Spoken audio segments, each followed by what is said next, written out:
Hey everybody, this is Craig from the University of Applied Research and Development, and it's our privilege to have Steve Detwiler with us, who's the founder of the Emergency Managers Weekly Report. Great to have you with us, Steve. Thank you, sir. Why don't you share with us your journey and how you got into emergency management?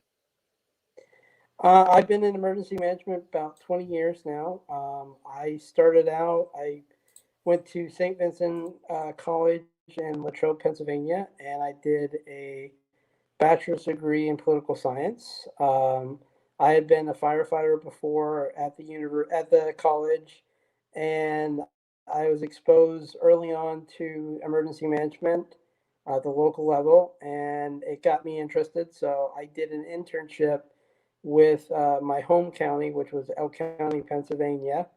Uh, if you can't tell, that's a very rural area of Pennsylvania, naming after Elk County. But I did an internship there and just fell in love with the profession and committed myself that I was going to join the emergency management profession. It took about 2 years before I got my first job, and I worked in Virginia, in Arlington, Virginia, for a company called Marasco Newton Group as a consultant for about 3 years or 2.5 years. And then I took a job with Orange County, Florida, and Orlando, Florida. So if you're not familiar with Florida or Orange County, it's a big misconception, but basically it's the home of Disney World. So a lot of people don't know that. When you say Orange County, they're like, where the heck is that? But it's actually Orange County encompasses Disney World, SeaWorld, Universal theme parks. That's all Orange County. I was working there for about 7.5 years, and then I took a job with the Federal Emergency Management Agency, which is the equivalent for the New Zealand Emergency Management Agency. I worked in Region 9, which is in California and San Francisco, as a watch analyst. So basically, we did situational awareness of impending or disasters that just occurred. I worked there for about 3 years, and then I came here back to Florida to work at Miami-Dade County Office of Emergency Management. And I've been here 8 years, so it's going to go on 9 years now. Well, that's quite a career, and you've done some different things, planning and analysis work. So what does your role entail right now? Right now, I'm the whole community recovery planner for Miami-Dade Emergency Management. So basically, I deal with anything from short to long-term recovery, more the strategic side. I also work in infrastructure, restoration, and also the private sector coordinator for all of our private sector partners within Miami-Dade County. Wow. And that must keep you busy. Yeah, especially now we're still dealing with COVID. We're still dealing with the aftermath of the Surfside building collapse. So that's on top of everything else in terms of our normal day-to-day responsibilities. It keeps us hopping.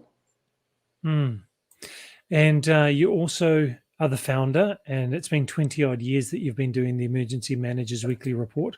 Why don't you tell us about the motivation for starting that? So that was started when I was a consultant in Virginia. It was mainly in terms of just sharing information with some of our clients and some of our fellow consultants. We were all more or less disaster junkies back then, so we were always kind of wanted to know what was going on in the profession, what newest disasters were happening. So it's kind of starting up like that to just kind of keep everybody informed. Um, after I left, I continued to do it. It started out as just a simple email every week to say, hey, this is some of the newest articles that are coming out, and these are news articles. So it usually maybe about a page, and then around I believe 2.5, I published and kind of a Word document, sharing that with a select group of people that I knew. And then after that, it kind of ballooned into a number of different list servers that I'm a member of. After that, it started going into social media. So now we have, oh God, I can't even remember.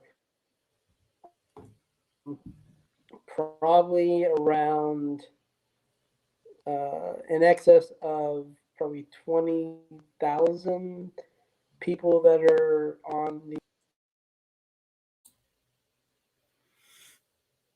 Looks like we lost Steve there. Hopefully he'll jump back on really soon. And just so you're aware, the Emergency Managers Weekly Report is something that emergency managers and leadership positions subscribe to and also follow on social media regularly. It's a really important publication, and it has a really good summary in different areas, different topics. So Steve's back with us now. I just add Stephen. Steve, when you dropped off, you were just mentioning about the number of subscribers that you have. Okay, yeah, I apologize for that. So I have probably in excess of about 20,000 subscribers on the different social media platforms to include Facebook, LinkedIn company page, Twitter, and then there's also a LinkedIn group. So that's kind of ballooned into that. And then next year, where I'm actually changing the name from Emergency Managers Weekly Report to the Crisis Management or the Global Crisis Management Report, just to reflect that it's more of a global entity anyways, that it's always been covering different disasters and different issues around the country. So that'll be coming out next year. It's basically the same content, it's just name change, new website, new kind of look in terms of logo, just kind of reflecting the reality of the situation. And I apologize if you hear my dog in the background. She just wants some attention. No, so, as we all do, no problem. And you've got some particular topics that you always report on around US news and then climate change, public health, and so on. Why those particular topics? Have they been long-term, consistent areas of need, or are they new and they change regularly?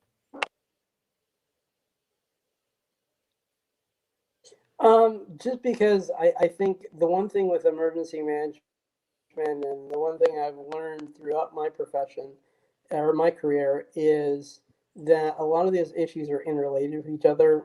Global health,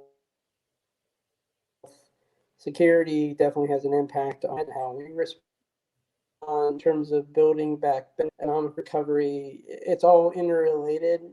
Most of the topics that have been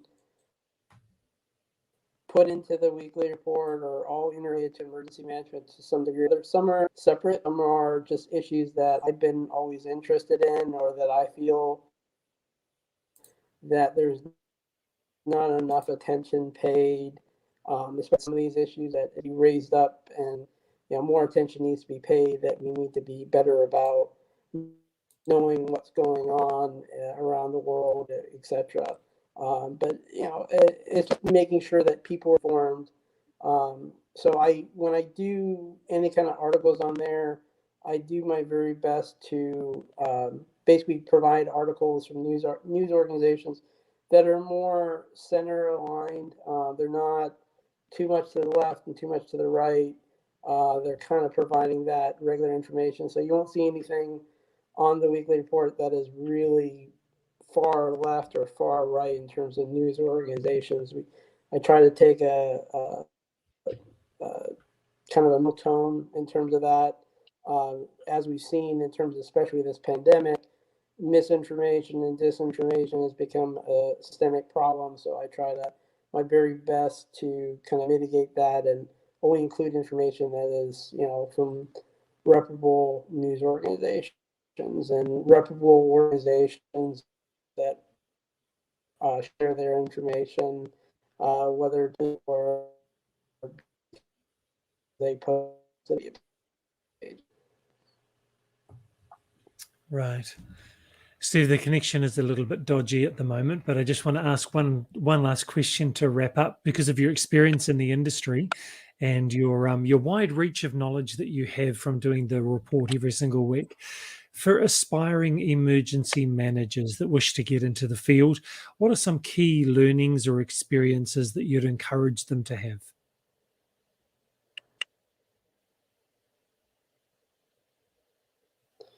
Probably the biggest thing, and I get this question a lot from young students coming into the profession, is don't be afraid to move. Don't think that you grow up in one area of the country that you don't want to move anywhere else. Be prepared to move. The one thing about this profession is when opportunity knocks, you got to answer the door. And sometimes that takes you a long way from home. My first job was in Virginia, and then I moved to Florida. And of course, my parents were not thrilled about me moving to Florida until they realized that Disney World was down there, and then they changed their mind about that. But I was one of the ones. My family typically never moved away from home, so I was the sheep of the family. And I moved away, but I found that very common with other emergency managers that really want to pursue their career is they have to be willing to move. Sometimes you have to be willing to, and I've seen this probably more recently is emergency managers starting out to say, well, I only accept a job at this salary level. When I started out, I made the bare minimum. You need to, more or less pay your dues. You need to, if there's a job opportunity opening up and it doesn't pay what you want it to pay, sometimes you have to, suck it up and take that opportunity because it could be a good opportunity. You could learn a lot in the profession. The other thing is to never say never. If you have an opportunity presenting yourself, grab hold of that opportunity and ride it. You'll learn a lot from it. You may not always enjoy the work you're doing, but you learn a lot by doing it. There's jobs that I've done in the past that I really didn't enjoy, but I learned a lot, and I carried that forward in my career. Brilliant. Thank you, Steve. And those people that are watching on the recording on YouTube and Facebook, I've actually put Steve's advice in there. Never say never. Take the chance to learn. Pay your dues. Salary is not everything. Answer the opportunity and don't be afraid to move. Really great advice. Steve, I know you're really busy and I really do appreciate your time. And the link to the Emergency Management Weekly Report will be with the show notes as well in the comments and in the text to make sure that people can sign up and join the newsletter as well and learn from you every single week. So, Steve, thank you for what you're doing in the industry, and thank you again for being here with us today.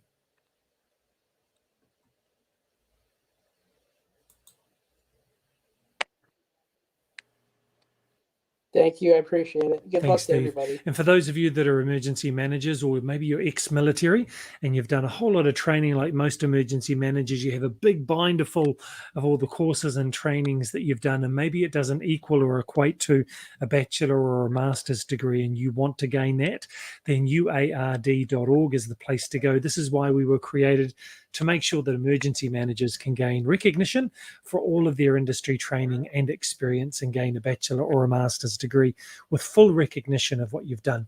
So do reach out to us, uard.org or uard.ac.nz, and do jump into the link with these show notes so you can get join the subscription to the Emergency Managers Weekly Report.